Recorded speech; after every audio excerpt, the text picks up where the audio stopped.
Welcome back to another episode of the IndieFilm Insider podcast. On today's episode, we talked with screenwriter Gunnar Anderson. With over 80,000 followers on Instagram, Gunnar is an interesting case because he's not just a screenwriter, he's also a fitness content creator. We talked with him about how he balances filmmaking and social media, his writing process, and things that you can do right now to make screenwriting a whole lot easier. This is a great episode, so if you're someone who's interested in screenwriting, you're going to want to stick around for this one. And without any further ado, let's hop into this episode with Gunnar Anderson.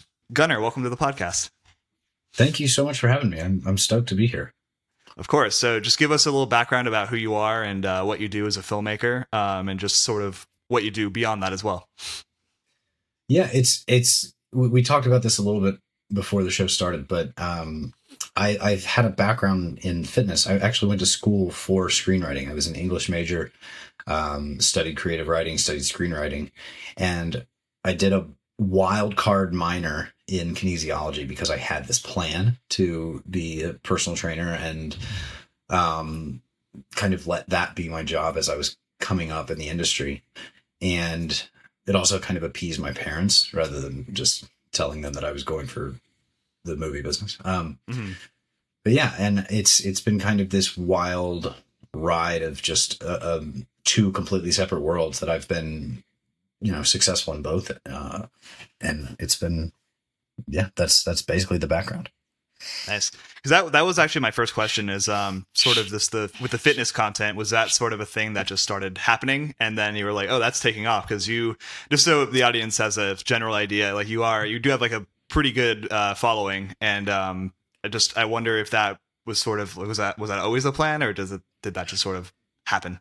It's interesting. The plan has had like different iterations, right? It was the plan in college was I was terrified to commit to only screenwriting because I grew up in North Carolina. I didn't know anybody. I knew one guy who was an actor and he had like a couple roles, like where he had one line in a couple movies. But other than that, it wasn't something that I had seen done practically. So I had no idea how to do it. So I was part of it, of being a kinesiology major and planning to go into personal training, was just a backup plan because I didn't know if this would work or not. And then the social media stuff, I fell into that because of, I have this, I don't know how much you've looked at my page. I have this thing called Poland syndrome, where I'm missing part of the pec muscle. And when Instagram kind of blew up, I saw a lot of people posting fitness content, and I just decided I was going to put myself out there shirtless.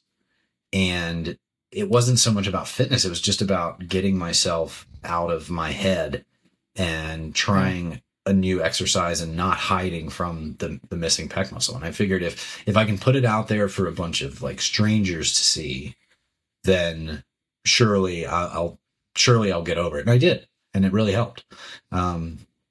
So there is some good to social media. I've proven it. Sometimes. It's sort of you were just seeing what was out there with the social media, and then it started to take off, and then is that the main thing you do now? I think it took off because it was such a niche thing. I think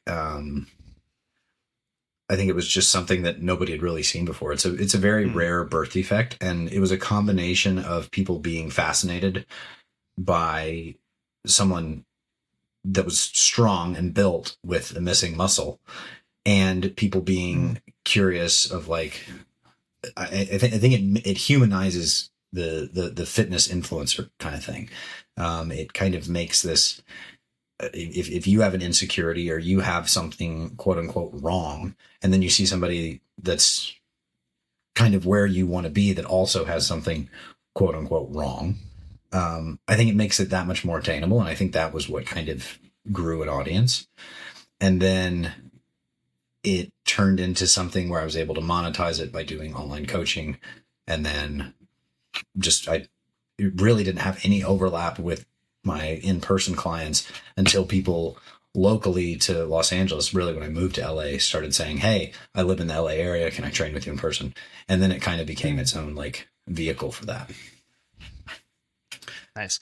I think that's also just cool, like overlap with the screenwriting and or the filmmaking and the fitness content. Is there anything else that you do in the film world? Because I think I did check out your IMDb and it said you have a few acting credits. So what else? Yeah, What else have you done? I started as an actor.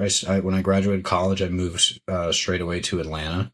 I studied screenwriting, but in college. But the thing that I always heard was, if you're going to be good at acting, you should be good at writing. If you're going to be good at writing, you should be good at acting, or at least you should be around actors.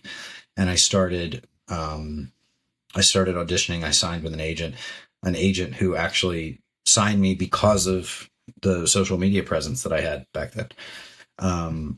And I did in Atlanta back in like 2017, 2018, they were filming everything there. The industry was really booming there.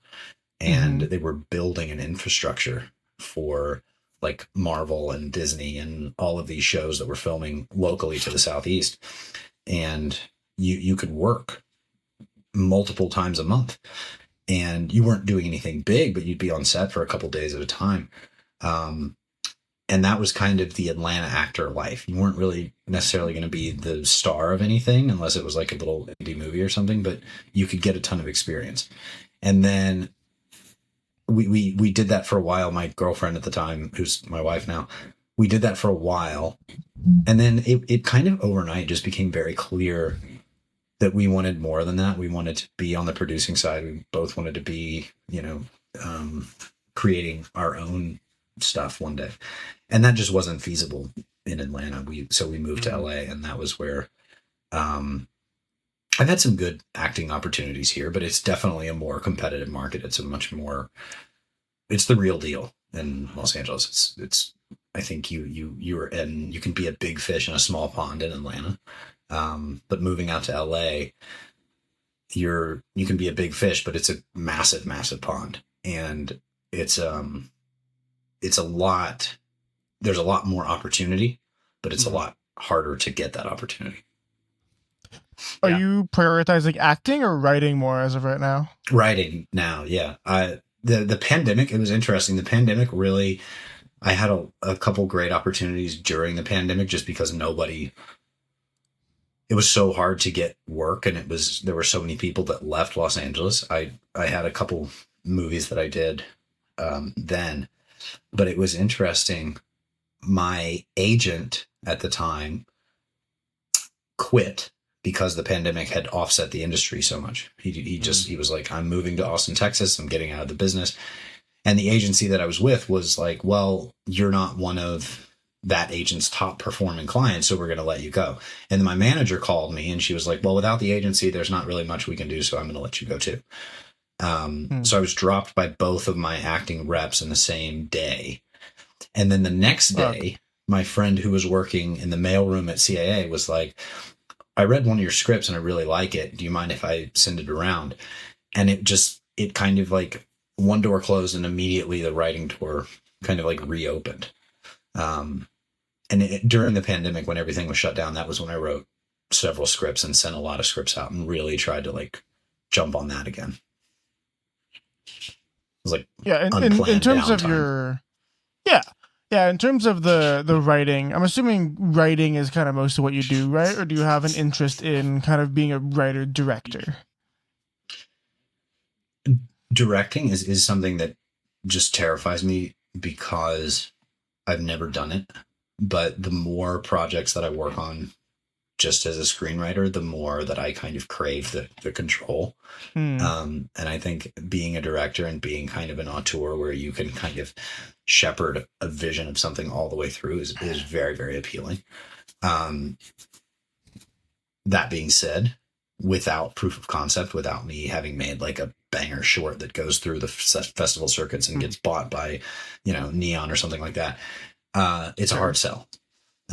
So right now, the plan is, and not necessarily my plan, but my plan with my management company is develop as a screenwriter, get several credits out there, sell a couple movies, be a producer on movies, and, maybe pitch a TV show, maybe get into that world. And then once you kind of have an established name, then you can attach yourself to direct something down the road. That would be like best case scenario. Yeah, that makes sense. I think it's cool. I mean, I don't know if we've had any, like actual just writers on the show. We've had a lot of, writer directors or writer, or just people who have, the writer attachment, or the writer is attached to something else. The writer credits attached to something else. And I think it's cool that we've had someone who is just like an actual screenwriter. So that's what I do. So just for a background, me and Owen, we work on films together. He's more the cinematographer. I am the, director, writer. And, it's nice to have someone to talk to about this, because I've been trying to collect my thoughts on screenwriting, and I think it's there's a lot of interesting things there. And the first thing I wanted to ask you about it is, what do you think? Because I think it was Ernest Hemingway, or no, I forget who it was, but someone said that writing is just rewriting, or the fun part of writing is rewriting, and I wanted to hear what you think about that. I know the quote, and I can't remember who said it. But it kind of reminds me of I don't remember who said, this could have been Hemingway too, but it's write drunk, edit sober kind of thing. Where I think in the initial process, you just kind of like word vomit everything, every thought, every scene, and every chunk of dialogue, and then you just kind of refine and refine and refine and refine. So yeah, and when you can, I think the scariest part of writing to me, a lot of people say it's the blank page, but the scariest part of writing to me is reading an entire finished script, first draft that you've written, and realizing how bad it is. Right. And so the joy of rewriting, and how that, I think that quote is actually like spot on, is when you start to like refine these drafts and you start to really see the story, like, oh, that's what I was trying to say. That's the story I wanted to tell. That's the sequence I wanted to map out. And like, that's the line that I want to deliver at this moment. Like, and once you have this kind of like, polish, say you write a 120 page script and then you whittle it down to 105, or even like 95, 90, 100, something like that, that's really tight and really polished. That's like the joy of it, when you can hand it to somebody and be like, hey, I want you to read this. And I think it's one of the great joys of this business. Yeah. For what it's worth, it was Hemingway who said the only kind of writing is rewriting. Okay, so that's what it is. Yeah, I mean, I heard that recently, and I never really thought of it that way. But the first draft thing, I do agree. The what terrifies me the most is having that first draft complete, which I have recently went back to a feature I wrote a few years ago, and I really only have a few drafts of it. And even then, I'm like, oh my god, it's still like in the early phase, and I'm like, oh my god, like I can't believe I can't believe I've shown this to people that I like trust. I hope they don't think any worse of me, because it's just so god awful. But I mean, that said, I think that it is very beautiful when you can go back and you can actually rewrite. And I how many drafts do you usually do for a screenplay? When like, how many does it take? I mean, it's different for every project, but how many does it take for you to get to the point where you're like, this is okay, this is good? It's interesting. The last couple that I've worked on,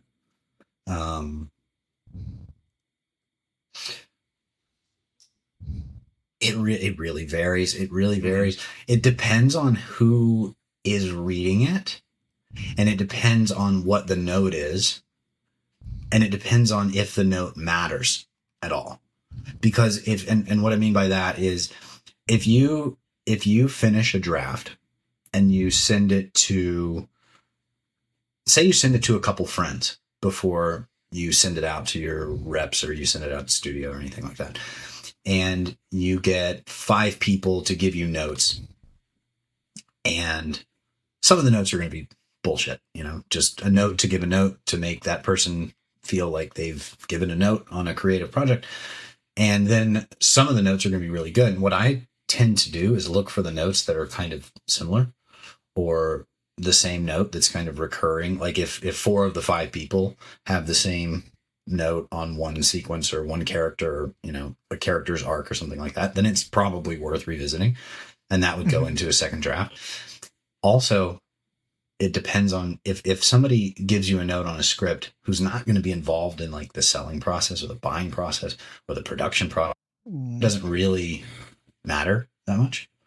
But when you get to a point where somebody's reading your script, has a bunch of notes, and you going and doing these revisions and doing another draft is the difference between getting the thing made or not, then I'll do as many passes on that as possible as you need. You know, if you're making this movie, if you're financing this movie, you want 10 revisions, you get 10 revisions. That's fine.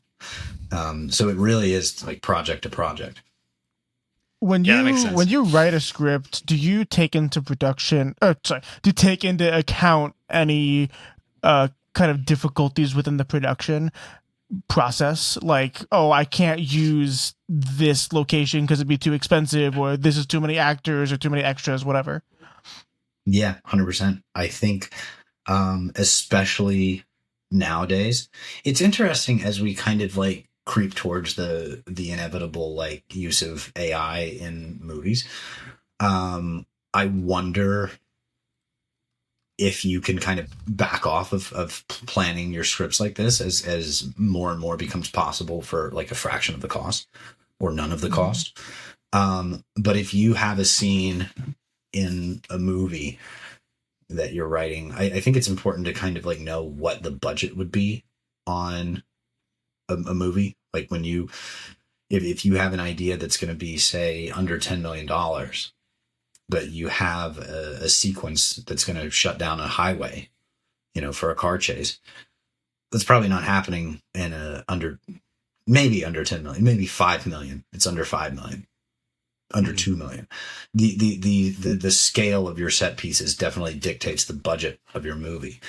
And a lot of the ones that I've, you know, gotten the most traction on are in various stages or with various different studios right now, are much smaller and more contained, because that's kind of where people are spending the most money right now. You look at companies like Blumhouse, they do a lot of these smaller contained horror movies, and they make them super, super cheap. And then they have a, you know, reasonable profit at the box office because you made it for $1 million and you make $30 million. That's a huge profit margin. And I think if you can have those ideas and those kind of parameters when you're writing a script, you for the notes process, because if you take a script to somebody and say, I can make this for under $5 million, it's a lot easier than saying I need $90 million to make this movie. It just becomes a more viable project. How does the like project pipeline work for a screenwriter? Because for me, when I write a script, it's like, you know, I write it and then I just get people together and we make it. If you're just a screenwriter, and you mentioned like, you know, giving it to your rep or giving it to a studio, what does that look like for you when you write a project? First of all, it depends on if it's interesting.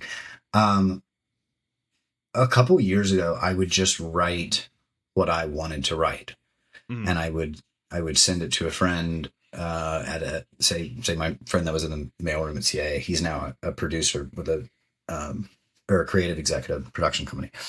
Now when I write a script, it's not even that I write a script. I have to discuss with my management company or my manager, hey, I'm thinking about this idea. This is my next idea. This is what I want to do. And then from that discussion, it's either, this doesn't really work. The market's not really here right now, because now it's not so much writing what I want to write, it's writing what's going to sell next. It's writing. And it's an interesting thing because you can't chase the market. Like if you, like Weapons came out last summer and it did really, really well. And I had this idea for a similar movie that I told my manager about the weekend that I saw Weapons, and he was like, well, you know, everybody's going to be trying to do the next Weapons. Let's not do this right now. And so now it's definitely more about like what's viable to get made instead of just writing what you want. Because I could, I have so many wonderful, talented friends that could pick up a camera and, hire a DP and make the thing. But I guess I think I'm thankful that I'm not in that position. I don't know if I am or not. I think that there's definitely not as much freedom in that, in being in like the where I am in my career. But it's nice to know that like what you're working on is not something that's going to get like, I mean, it always could, but it's not immediately going to get brushed under the rug because this isn't what people are looking for right now. So having someone in your corner to say like, this is what you should do next. Yes, I like this outline. Yes, I like this log line. Yes, I like this concept. Let's work on this. The script that I'm doing revisions on right now is a product of that process.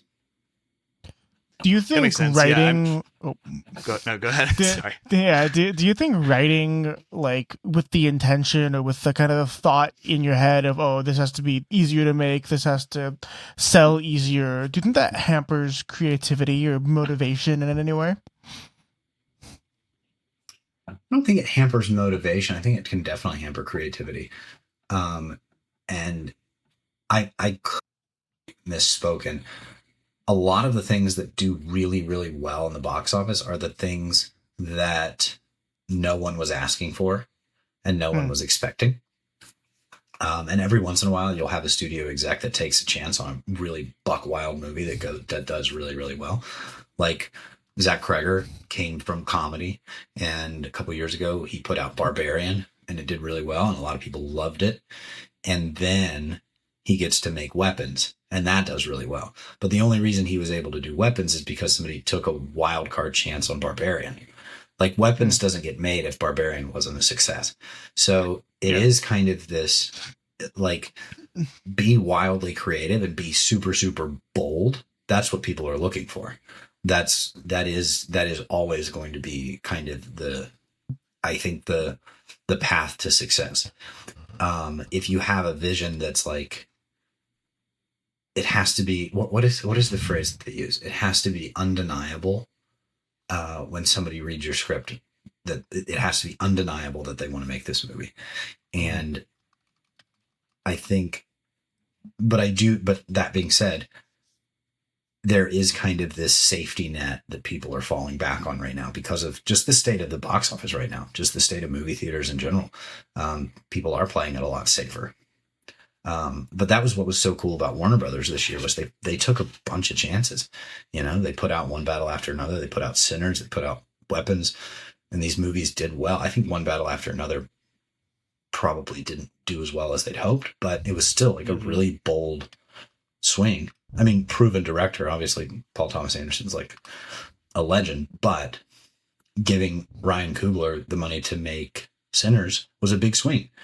And it was, but even Sinners, it's like a proven concept, it's a vampire movie. People come out for vampire movies. Exactly. Yeah. I mean, no, I think that I want to clarify too, that when I say like I write to direct, we're making short films. Like we're not doing, big feature films every weekend or anything. So it's not like, I don't think there's, but I don't think there's one like better approach than the other. There's pros and cons. I mean, I would love to be writing screenplays and have that ability to know, like what, if it's going to do well or not.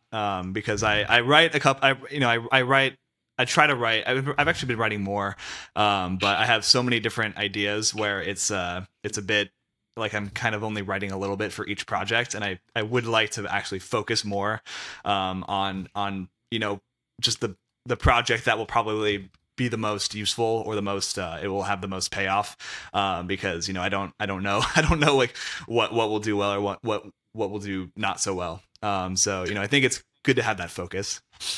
Well, I think in that position, it's like if you're writing and directing shorts, and it really just depends on, excuse me, it really just depends on what you want to do with them. Like if you're writing and directing to, take a short into the festival and, get it noticed and, get representation from it and turn it into a feature film. One of my dear friends, Charlie, he's doing that right now. He had a short film that won an award at the Austin Film Festival.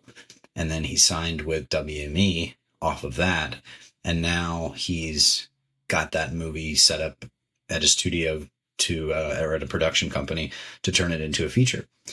And it's like, when you have these ideas that you're kind of like, and I'm not like preaching advice here, but the way I would look at it is like the ideas that take up the most space in your brain on like any given day. If you have one idea, I think that's the idea that you focus on the most. The one idea that keeps coming back, the one idea that you're like on a walk or something and you're like, oh, well, that'd be cool if that happened.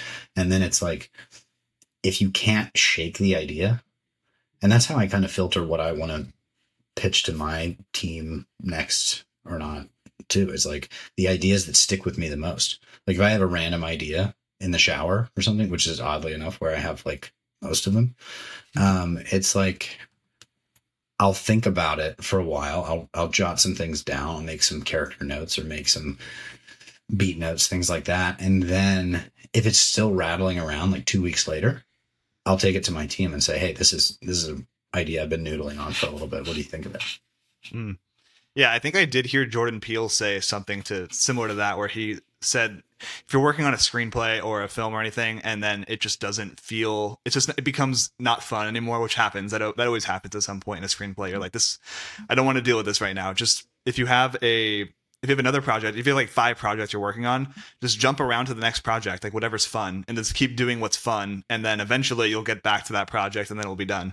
So I always think about that advice. And whenever I'm trying to be like, what should I focus on right now? I'm just like, well, whatever's the most fun, And it'll reflect in the writing too.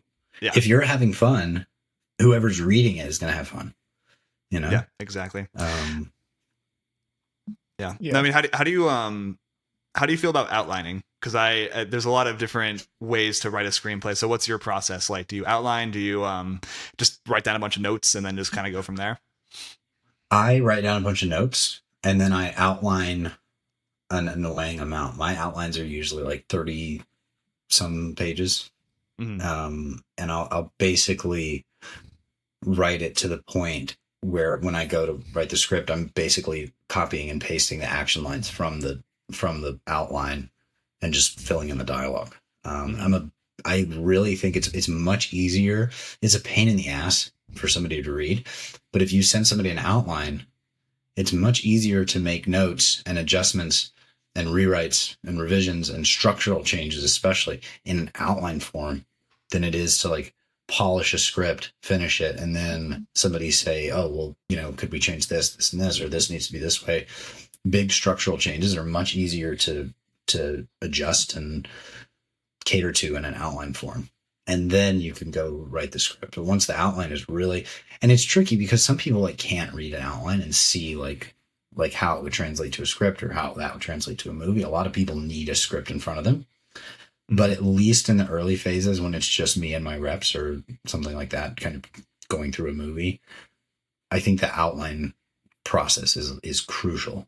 But then you have people that say, a lot of people say they just write scripts and see what happens, and that I can't work like that. Mm-hmm. I don't know what it is, but I think I'm the opposite, where I'm sort of like that, where I don't know what it is about doing an outline, but I'll do an outline and I'm like, I don't know where things go from here. I need to I need to have the characters set up. I need to have like the location and everything. I need to have like the circumstances right.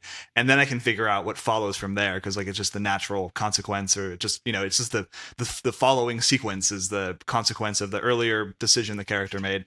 I don't know how it works for an outline. Like, so an outline, like being 30 or 40 pages, is that just like, is it sort of like in script format? Like, how do you format that? Some of it'll be bullet points. Some of it'll be full paragraphs. Some of it'll be like prose, almost like you're reading, kind of like reading a really long Wikipedia synopsis of a movie. Mm-hmm. Is basically how I do it. It's not something where it's hard to follow or anything like that. It's written almost like a novel, and then I can take that and just kind of translate it to a screenplay format. Mm-hmm. And then are you figuring out the story and the characters as you're doing that? In the outline.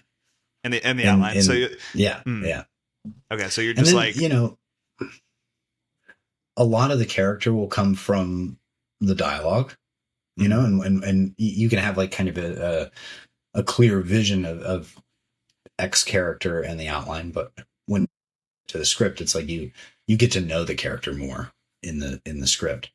You might know their circumstances and like where they come from in the outline, but once you see them start speaking and you're like, oh, well, this is how this character talks, you get to know them a little bit better in the screenwriting.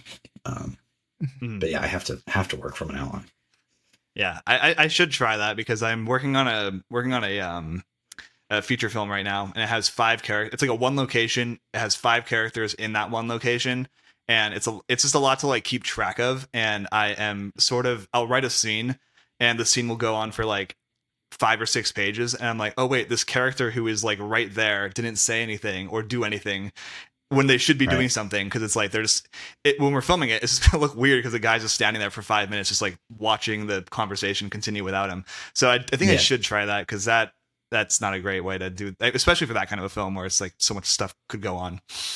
A friend of mine also taught me about beat sheets, where you have like you would outline the A storyline, the B storyline, and the C storyline, and everything that happens, every beat that happens in the A storyline, every beat that happens in the C storyline, or the B storyline and the C storyline, and then you kind of see how each one of them play out, like on paper, and then you kind of like overlay them, and you can see, okay, this is A. Okay, well, the B storyline is happening at this point in the A storyline, and the C storyline is happening at this point in the A storyline or B storyline. It's really hard to explain without a visual aid, but Right. that actually helps a lot, and that kind of helps certain characters always have something to do on screen. Yeah. But it's a very challenging thing to do. I always think of Knives Out. Have you seen Knives Out? I have, yeah. Ryan Johnson's movie. Yeah, there are so many scenes with so many characters in one location and in one room even, and everybody has something to do. Like if you look at Michael Shannon while Daniel Craig's talking, or while Don Johnson's talking, like everybody's doing something, and it's so clever, and it just like the beat sheet or whatever his process was for figuring out every storyline in that movie it's incredible. Yeah. Yeah. I agree with that. Have you ever written anything like just for the sake of writing without the intention of ever selling it or bringing it to anybody to get it made? I think when I first started, I was just writing to write just for experience, and there was a certain freedom in that for sure. But now I think every project that I come up with, everything that I think of is definitely geared towards, I want to see this get made. And it's not always through the lens of like, oh, I want Universal Studios to make this movie. I want Warner Brothers to make this movie. It's very much like, this could be an independent film. This could be made for $1 million. I just want to see it get made. That there is, I still very much do that. And I think if you're writing with the goal of selling all the time, I think that's the wrong approach. I think writing with the intent of getting it made, whatever that means, and just seeing it come to life, I think that's probably a healthier approach. So just kind of shifting your words a little bit, like not writing to sell, but just writing to see it come to life, is probably more rewarding. Hey there, real quick. I hope you're enjoying the episode, but I wanted to talk to you real quick about a film that Owen and I are producing called The Legend of Broman. If you're a fan of the show, then you would like to know that Ryan Sagan is directing. Ryan Sagan has been on multiple episodes of IndieFilm Insider and was our first guest. If you want more information about the film, make sure you follow at Legend of Broman on Instagram, and you'll get all the updates. And for anyone who wants to make this film come to life, make sure you head over to our Indiegogo, which will be live in a few days. Now let's get back to the episode with Gunnar Anderson. Yeah, when you mentioned like you at the start, you kind of did that just to write. when you kind of entered like the, okay, I'm going to try to write everything to get it produced or sold phase of your career journey, whatever, was that like a switch that was flicked at any given point, or was it kind of a slow, gradual process? I think it was just an understanding of like, I moved 3,000 miles away from my family, the goal is my goal has never been just to write for writing's sake. It's always been to get something made. Sure. So I think, yeah, I don't think it was ever a switch that flipped. I think it was always just kind of that was just always the goal. There was a script. It comes up every once in a while, and it's almost like 5 years old at this point, but it still comes up. And my writing partner and I, it's never gotten made, but my writing partner and I, every once in a while, we'll text each other and be like, "Hey, did you see so-and-so's looking for a horror movie? We should send them the script." And then it'll like kick up momentum again. And it's like, we wrote this thing, yes, with the intention of getting it made and produced and, it helping us build a career foundation. But I think a lot of the writing that you do, whether it's a goal or not, say you write a project with the goal of getting it made, so much of the writing that you do early on is just going to open doors, and it's going to serve no other purpose than getting you a meeting with someone, or getting you read by someone, or getting you noticed, or having something. Like the way that I got my manager now was, I was actually dropped by my manager in December of 2024, right after I had completed a script. And I sent that script to a couple of friends of mine, and those friends sent it out to other managers.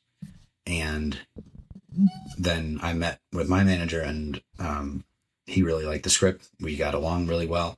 I signed with them, and that script has not been made. It might not get made. And nobody's looking at it. It's not in any stage of development, but it got me my manager, and it's gotten me some cool meetings. But what I found, whether this was, I don't know if this was necessarily so much disappointing as it was just a learning lesson, was a lot of people aren't going to want your spec. They're going to want to see what you're doing next and see how they can develop something with you. Something that they can kind of have their print onto, whether that's a management company or a production company. They'll say, "Hey, we really like this script. What are you working on next?" And then you go back and forth with a couple ideas, and then they say, "Oh, maybe we'd like to develop that with you." Or they say, "Hey, these are a couple ideas we're noodling on internally. What would your take on this be?" And then you kind of have this kind of collaborative relationship, rather than just them taking your script and making it, as it is. Yeah, that's super cool. I mean, that's a great, because I definitely think that for me, like when I write a script, I love having that, just giving it to someone else, or just getting feedback from someone who, can give me ideas as well. Not that they should write the script for me, but it's just nice to have, those ideas going back and forth. And I think. No, sorry, go ahead. I was just going to say, the more collaborative the process is. I know I said I'm a control freak early on, but I do love the collaboration process, when you can really get into the nitty gritty of the pages and really geek out with somebody, and challenge them on their note. They challenge you on why you wrote this way, and you can kind of geek out about it. It's really fun. Yeah. Absolutely. I want to go back to your fitness content for a second, because I was wondering this. How much of your content creation influences your filmmaking, and then how much of your filmmaking influences your content creation? Because I'm assuming there's some overlap, because it's obviously you're producing videos and you're writing scripts. Unless you're just improvising the whole time, then that's a wonderful job there, because it doesn't seem like that. Seems very rehearsed. But I just wonder what the Not that sounds like a jab. It's rehearsed is good. No, it's not. It's interesting. My initial response was like, absolutely nothing. There is no overlap, but there totally is. There totally is. I write every single script for every single video. It helps me. I think I can really lose track if I get rambling on about something. I don't know if you've noticed that when I've been giving any of my answers on this podcast. But if I don't have a script in front of me, I can just kind of meander a little bit. So it helps me make very tight scripts. I say what I need to say. I try to make them under a minute long because those tend to go the most viral. And the more information you can pack into 35 seconds to a minute, the better your video is going to do. And I think that, whether I like to admit it or not, has translated to screenwriting, because the more you can tell in a 90-page script, it goes back to like the budget thing. If you hand somebody a 90-page script, they're more inclined to read it than if you hand somebody a 130-page script. So I think just efficiency and being tight and being to the point and, being rehearsed to a certain extent, I think it definitely applies to both. But it is funny. I've made a couple videos on this. Going back to the acting thing, the social media presence has not helped as an actor at all. If anything, it's been a deterrent, because I've met with several people that are like, oh, you have Poland syndrome. That's really weird. You should play a villain, or like a war vet who like jumped on an IED, or it's like they immediately have this thing that's like, well, you can't be Captain America, but you can be like, the bad guy that's obsessed with Captain America or something. It's like this immediate kind of like, well, that's not normal. You can't play the lead. And I think it doesn't hurt my feelings, but it's kind of like, oh, that's like so typical of like stereotypical Hollywood exec that would say that, you know what I mean? But I do really want to find a way. I want to write like an 8 Mile type story, not necessarily about the rap scene in Detroit, but some sort of story about somebody in the fitness world, in the bodybuilding world, that has Poland syndrome. I really want to write that story. I don't know what it's about. I don't know. I don't know the first thing about it, but it's been something that I want to write, that I've wanted to write for a really long time. And I don't know if I'll ever get around to it. It kind of goes back to your question, Owen, of like writing for something to get made or writing just to write. That would definitely be a project that I wrote just to write it. Because, it's such a niche thing, but you never know. That would be a really special project to me, though, for sure. I think that would be cool. I mean, it's doing a bunch of stuff. It's like kind of telling your own story, your own experience, and then it's also giving awareness to a condition that I think most people don't really know about. And I think that that's the best kinds of scripts or the best kinds of stories, I think, come from a personal place.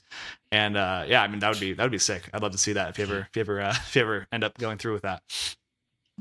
But yeah, that does answer my question. Because I mean, I did Owen and I. This is the thing we've talked about, I think, a couple times, but Owen and I actually did have a fitness account thing that we did for like 2 years.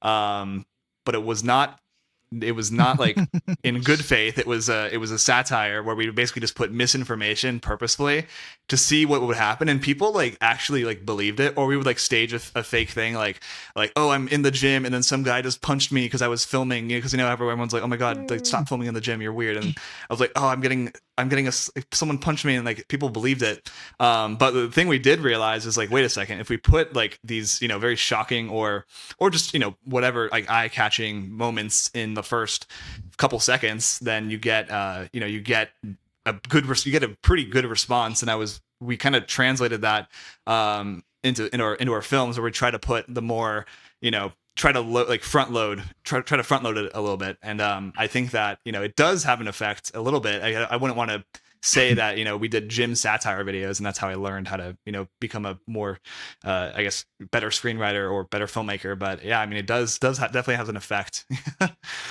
It's interesting that you say that, because if you meet with Netflix about doing a movie for their streaming service, Ben Affleck and Matt Damon talked about this on Joe Rogan's podcast. They have like engagement markers, I guess, that need to be in every script. Like in the first X amount of minutes, this needs to happen because this is when audiences will click off to, watch something else. And like there is this, it's crazy to think that the same principles that apply to a social media algorithm are applying to like a streaming platform in a featured film, which is insane to me. I don't know if you saw The Rip, but it's the movie they just put out on Netflix, Ben Affleck and Matt Damon. And they said that they had the notes that they got, a lot of them were you need this kind of set piece or this piece of character development at this time in the first, like, I don't think it was 30 seconds, but in the first like couple minutes of the movie. And I think that's fascinating that we've kind of like, as a culture, our attention span is so poor now that we have to, even our movies have to be like so immediate to us to keep our attention. Mm-hmm. Do you think that's like you said, it's fascinating. Do you think that it in some way is sort of like, like, why do we have to, do this because of like social media? Or do you think it could be a positive where films get more engaging, you get less, not to say less boring films, but a film will have to sort of justify itself a little bit more by being more, I guess, entertaining, engaging. I'm not sure what would it be, but I mean, do you feel that's like a sign that the industry is going in the wrong direction? I don't think it's necessarily that it's going in the wrong direction. I think the need to capture people's attention because there are, 9 million other things that you can be watching at any given time. I think that's just kind of like the obvious evolution of movie making for streaming platforms. It's a lot harder to go into a movie theater and say, I'm not into it, 5 minutes in and walk out. Like that's really difficult to do. You paid to be there, you drove there, you sat down. I think you have a little bit more leeway with feature films that go to the theatrical market first. You can kind of have like a slower buildup, kind of like what you would call like a traditional movie. And I do think that's probably like, if you take a movie that's made for a streaming service and a movie that's made for a theatrical release, I think that's probably the biggest difference in the two, is like the pacing of the two. It used to be like, the comparison is like a made for TV movie versus a made for theaters movie or theatrical movie. And it used to be just a quality thing, right? It was like, oh, you can tell this is low budget, or the acting's bad, or the writing's bad, or whatever you want to call it. But now it's like, you have the same filmmakers making theatrical releases, you do streaming releases, and it's just about the pacing. So yeah, I think agree. it's a bad thing. I think it's just an evolution. The film industry has gone through a trillion evolutions already. So just one more thing. I wanted to ask you also, just because this is a sort of a divisive topic. I've heard some people say it doesn't exist. But what do you think about writer's block? Well, who told you it doesn't exist? I heard that from someone talking about it. They were like, "Oh, it doesn't exist because you can always force yourself to write more." I guess that's technically somewhat correct, but doesn't mean that you're going to be writing anything of value because if you're forcing yourself. It's interesting. I told you I had the flu, and my initial thought when I had the flu was, oh my God, I'm gonna feel so terrible, but at least I'll be able to get so much writing done. And I went back and I read and I just didn't feel good. I didn't necessarily know that I was having writer's block, but I went back and I read like 10 or 15 pages that I'd written, and they were absolute trash, just garbage. And it was because I wasn't engaged. It was because I didn't feel like writing. I didn't feel like doing it. And I think if you force it, I think that's bullshit. I think if you force it, you're just going to write subpar stuff because you don't want to be doing it, or you're just doing it to do it. And I do think there's some merit in, like, people say, like, write 10 pages every day. Sure, do that. But if you have writer's block and I go for a walk, go take a shower, go do something like that. I think it's just kind of like Aaron Sorkin talks about he takes like 15 showers a day or something like that, because when he gets writer's block, he feels like he can just like wash it off or something. I don't remember the exact method to his madness, but it was, I think writer's block is very, very real. I don't necessarily think it's so much that you're truly blocked and like can't think of the next thing. I think it's just that you haven't thought of the next thing yet, or you're just not in the mood. And I think being in the mood to work on something creative, you have to be kind of in the mood. Otherwise, it's not really creative. At that point, it's kind of like a chore. Mm-hmm. Yeah. Do you feel like there's like extra pressure for you in particular because you are collabing with like a representative or a studio? Like, do you feel like you have to write a certain amount of per day, and if you don't, then you're like, oh my god, like they're gonna kill me. Like, what's gonna, like, do you ever feel, maybe not that dramatic, but do you feel like a more pressure because you are kind of doing those you're in a collaborative workspace? I don't necessarily feel more pressured than anyone else. I think anyone in this industry is constantly battling that. It's not that they're going to be so mad at me. Oh, they're going to kill me. It's they'll forget about me. Or that they'll forget about this project. If I don't have this project done by a certain time, or this revision done by a certain time, they're going to forget about it. Or somebody's going to give them a different version of this same thing, and they're going to be like, oh, well, this is closer to what we would imagine it being done. We're going to go with this version instead. Just those little thoughts kind of creep into your head, and it's like that kind of puts the pressure on to really work. Yeah. Mm-hmm. Yeah. I was wondering. Yeah. Yeah. Well, it's very like, if I don't do it, somebody's going to do it. You know what I mean? There's a million of me, and it's like, it's just such a saturated market. And I mean, yes, once you get to a certain level, you have, so many more opportunities, and you have so many more people in your corner, but it's still like, you have to stay relevant. You have to stay top of mind to people. And the second that you're not, it's like you have to climb back up from the bottom again.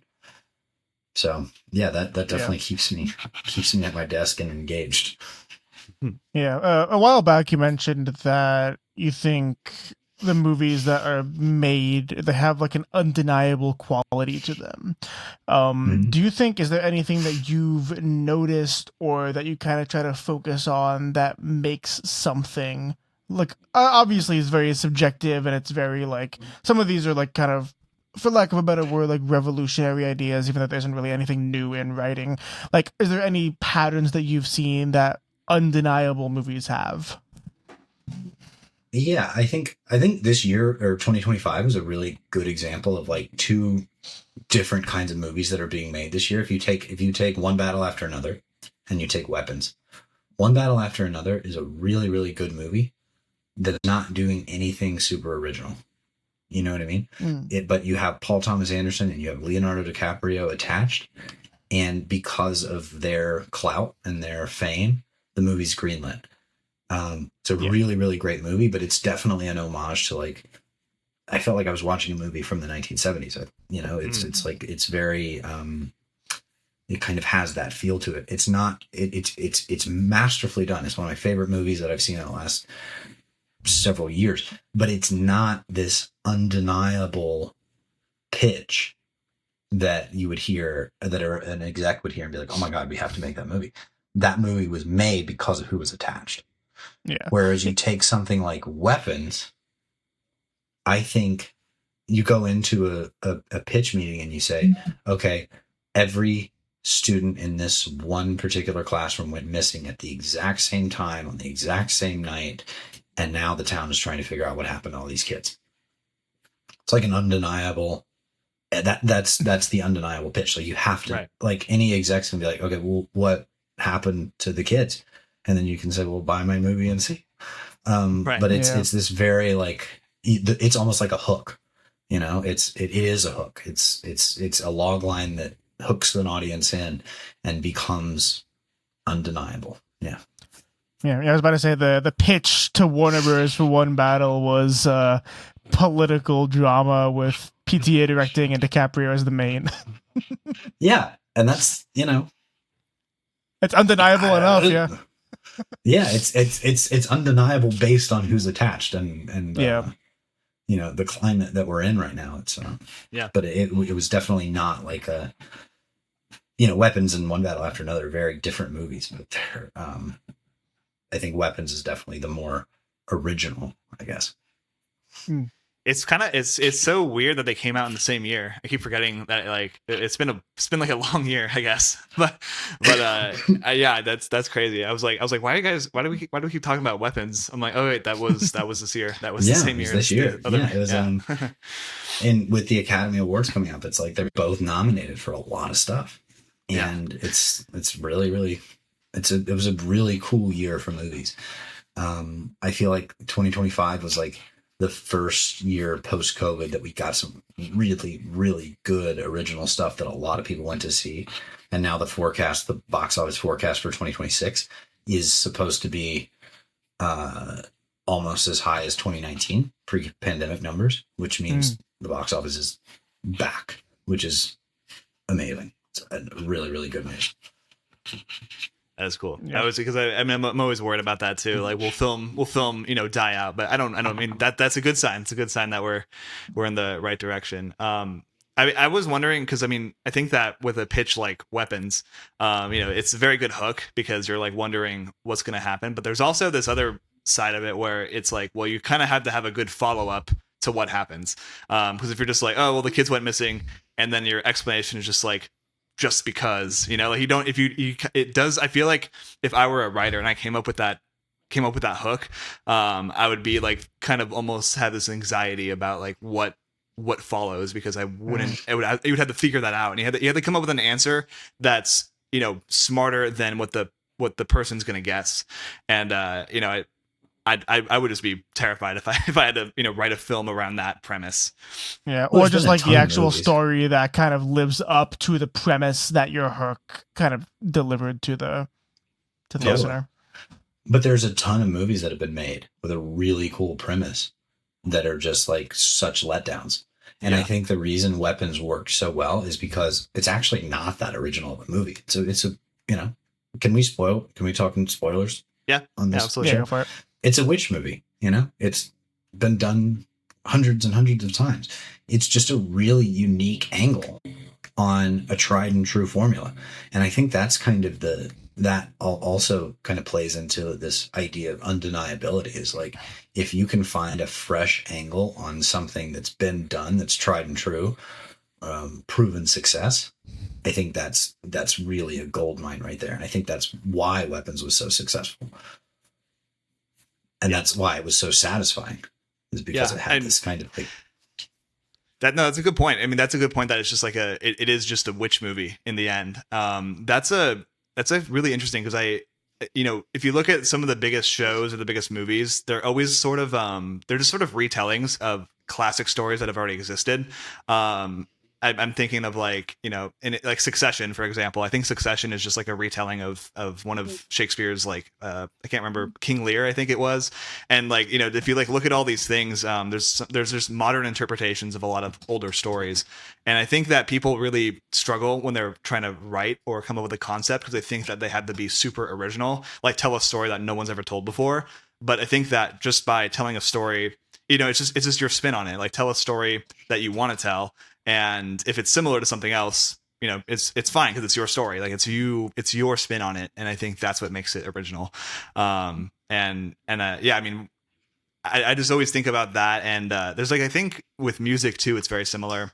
I think like the wedding music, I forget what the song is called, but the bam bam bam bam, like that is like Green Day, Basket Case. It's actually the same chord progression, and there's like 100. I think it's like the top pop songs. I think like 20 or 30% of them in the last like 20 years actually use the same chord progression as that like wedding music, and it's just because it's recognizable, and it immediately just it works. It works because it works. And I don't know, sorry, rambling on about randomness, but it's a good point about it doesn't matter if it's already a told story. It's the same concept as like using IP over and over again. Like there's a reason Batman movies get made every 5 years, is because people love Batman, and it's a guaranteed that it's going to do well at the box office. Yeah. And it's the same thing as using like a very familiar trope in a movie or in anything like that. One of the best pieces of advice I ever got was to look at the classics and see what you can pull from a classic movie, not into a remake, but use the bones of a classic and do like a retelling of that. And I went down this like very deep dive of like Cat on a Hot Tin Roof, The Apartment, all of these other like 1930s, 40s movies. And I just made lists of like, okay, if I told The Apartment, but as a horror movie, or All About Eve as a horror movie, like, well, All About Eve as a horror movie is the substance, but like these things, they happen over and over and over again. But it's cool to look back and pull from something that's tried and true and just kind of modernize it a little bit without ripping it off. Exactly. Yeah. I mean, just sort of last thing for me, if you can share it, well, what are you currently working on? I don't know if I can. It's a good question. I'll be intentionally vague. I have a very contained horror movie that's in with its studio right now, or it's being read by a studio right now. I have a rom-com that I worked on with my wife, actually, that has a director attached, and I kind of miss rom-coms. I really miss rom-coms, actually. Yeah. I think they're making a comeback. And that'll be going out soon, or it's already going out to production companies and studios. And then I'm working on a revision for a thriller that I'm actually really, really happy about. I like it a lot. And then I just had a short story published, and I'm sorry, it's being published this month. And once that is published, that becomes IP, intellectual property. And then we take that short story and say, hey, do you want to adapt the short story into a feature or a TV show or whatever it may be? So that's 4 projects right now. Nice. Yeah. It's very fulfilling. Very, very fulfilling. That's a good place to be. Yeah. You're not working on just one thing. You got multiple things you're working towards. Yeah. I think that's kind of the dream. Yeah. Yeah. I mean, yeah, that's exactly right. Because I mean, I'm working on, I for a long time I was just working on, like one project, just like one project at a time. But now I'm kind of at the point where, like I was mentioning earlier, I have like all these different ideas that I'm slowly sort of, pouring a little bit into. Like, I'll write one page of this script, and I'll write, 3 lines of the other script, and I just kind of slowly am building them out and exploring the stories. And I probably should outline, because if I outlined, they might all be done right now. But we'll see. Yeah. Are you guys watching the Oscars Sunday? I am. Yeah, I will be. Do you have any picks for any predictions? I have this feeling. I think the night's going to go to Sinners and One Battle After Another. I really have no idea. Like, those two are so back and forth on which is going to win. Michael B. Jordan just won the SAG Award for Best Actor, and that was just really, really cool. But the performances and the direction, the cinematography, all of those things I think it'll come down between Sinners and One Battle. I think those will be the 2 big takers of the night. Deservedly so on both accounts. No, yeah, definitely. We'll see. And I think Jesse Buckley's a lock for Best Actress, I think. Oh, for sure. Actually, Oh, I just yeah. watched that the other, like 2 nights ago. And, Oh my God, yeah. are you okay? That's like, it's very recent to be coming out after Oh watching yeah, him. yeah, Um, yeah. I don't know. I wasn't sure what I was expecting going into it. I was like, oh, this is like going to be about Shakespeare or something, and then I was like, oh, well, actually, it's not quite. It's quite more a lot of Yeah. stuff going on that I just wasn't aware of. I went to a premiere event for Hamnet. My wife is involved in something called Women in Film, and she got us both to the premiere at the it premiered at the Academy Museum, and Chloe Zhao was there, and she was about to be, one of the producers came out on stage, and I was like, I'm going to introduce, my puppy's barking in the background. One of the producers came out and started listing off the accolades of somebody. And I like grabbed my wife's leg and I was like, is Steven Spielberg a producer on this? And she was like, yeah. And I was like, I think he's going to bring out Steven Spielberg. And Steven came out on stage and I had this like full body experience of like, oh my God, like this man is like 5 rows away from me.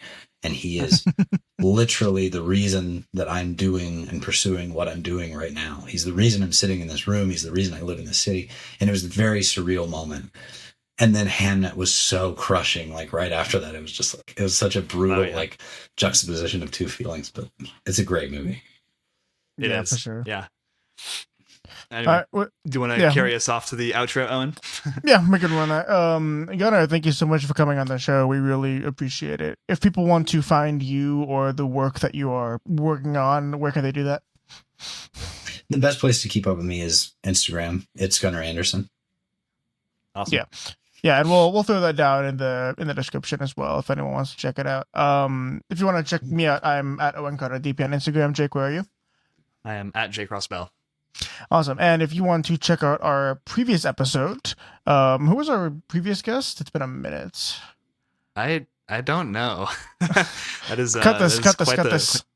Quite the mystery. I will cut it. Who did we just talk to? Was it Tom? Yes. Tom Bocci? Yes. No, Tom or Hadley. Oh yeah, it was Tom. Yeah. If you want to check out our previous episode with Tom Bocci, writer director, that's been on screen for the past few minutes. And thank you so much for checking out this episode. We hope you have a great day. Awesome. Perfect. Boom. Y'all have to do some